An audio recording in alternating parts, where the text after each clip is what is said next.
Welcome to the Vortex.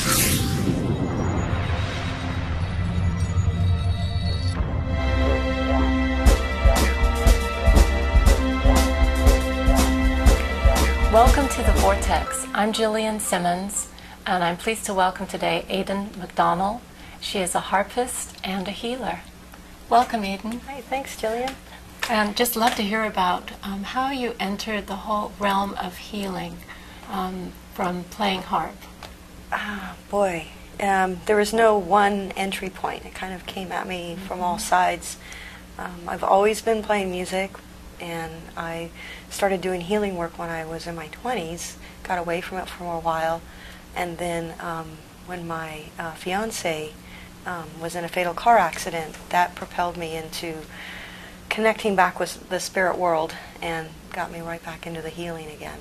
Tell us a little bit about that experience that you said before the interview, that when you met your fiance, it was as if twin souls came together. Yeah, it was just as if, the night we met, it was as if I had known him forever.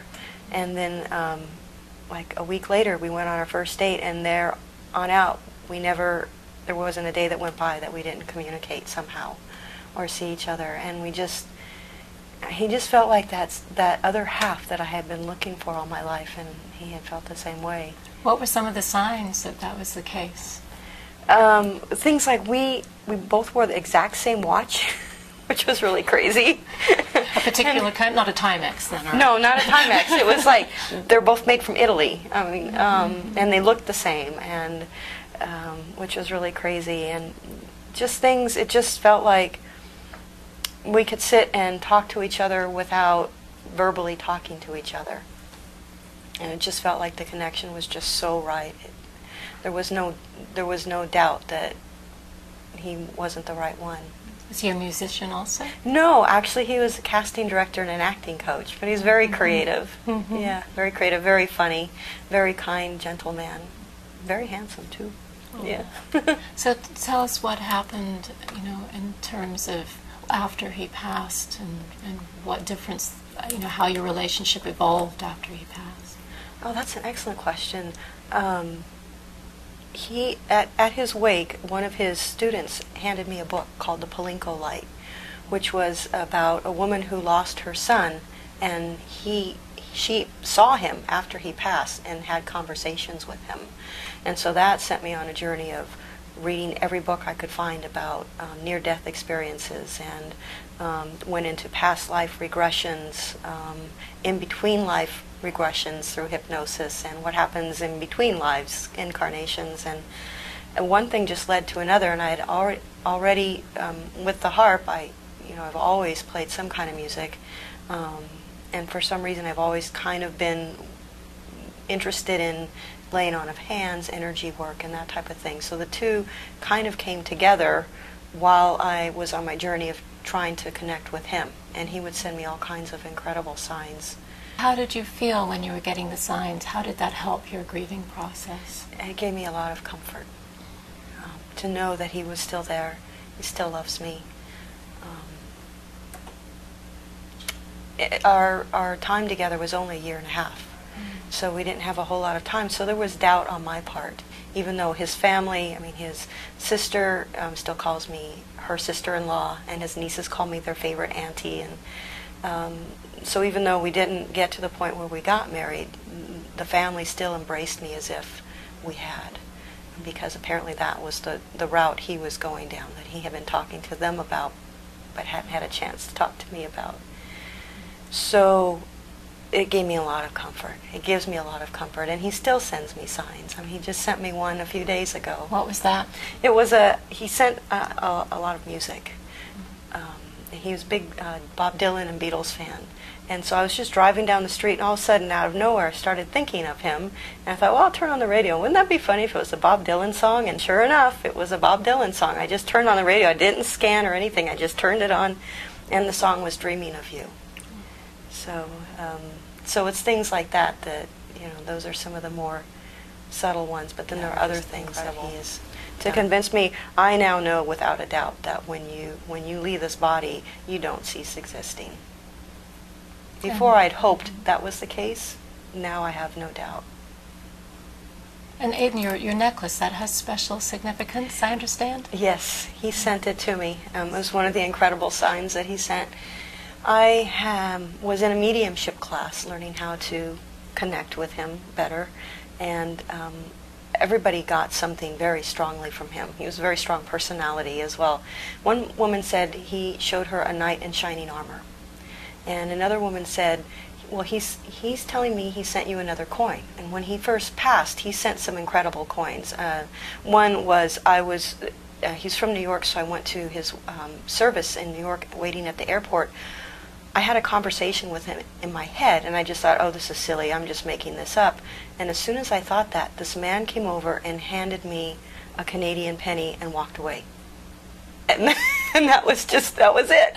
A Canadian penny? Yes. And then just walked away. So anyway, so another woman said in this class, he's telling me that he recently sent you a coin. Did you get it? And I said, no, he hasn't sent me one recently. It's like he's being very insistent. Yes, he did. A coin, a medallion's like a copper or bronze or something like that. And I said, no. And a few days later, a friend of mine who's very psychic said the same thing. Oh, Al wanted to know if you if you got the coin that he sent you. I'm like, no, I haven't received any coin. So a few days later, I went to the Renaissance Fair, which I used to work, and there's a booth there that I love that has these necklaces, and they're in silver and bronze. And they had a whole bunch of them hanging up pre-made, and I was feeling Al's presence around me very, very strongly. And I just reached up and I just grabbed one. I wasn't even looking, and I grabbed it and I looked at it, and it was a knight in shining armor. And so I thought, okay, this is confirmation that I really am feeling him. And then I started to walk away, and I went, no, look at the other side. It's like, okay. I turned it over, and there's a big A on the other side for Al. And of course I had to buy it. Of course. How amazing. Yeah. So when you say you feel his presence, how do you feel it? I feel an incredible love in my heart center. And a couple of times I've actually seen him. Like out of the corner of my eye, I'll actually see him. And then we'll follow up by a confirmation where a girlfriend of mine called and said, I had just seen Al. I didn't tell anybody. 15 minutes later, my girlfriend called me, the one that's psychic, and said, Aedan, I have to tell you this. I just saw a sign. It's for you. I don't know what it means. I'm on the freeway, and there was a car in front of me, and the license plate said, View, V-I-E-W, the number 4, Al. View for Al. It's like, and I said, I just saw him. And so, so that, I mean, it's just like too many coincidences to be two people doing something happening with two of you at the same time, essentially. Right. Yeah. Right. So it's been a pretty incredible journey. So now that I feel really confident that he is around, I'm more able to focus now on the healing work than on trying to connect with him. Do you think he's propelling you to do the healing work? Yeah. I think he and my guides that are working with me are kind of, yeah, definitely. And it sounds from our talking a little bit before the interview that you have many aspects in healing. Not only do you use your harp, but you're also studying Reiki. Is that correct? Right. I'm studying Reiki, which I'm finding is something that I think I have been doing without knowing it. But you connect. Apparently, you have guides, special guides that help you with Reiki, and I've met some of them, which is really interesting. Tell everyone what Reiki is. It's a form of energy work. So what you do is you connect with your guides in the spirit, and basically the energy just flows through you to the person that you're working on. And you have to protect yourself so that other energies that may not be beneficial don't come in. So basically only those energies that are of the highest good will come in and work through you.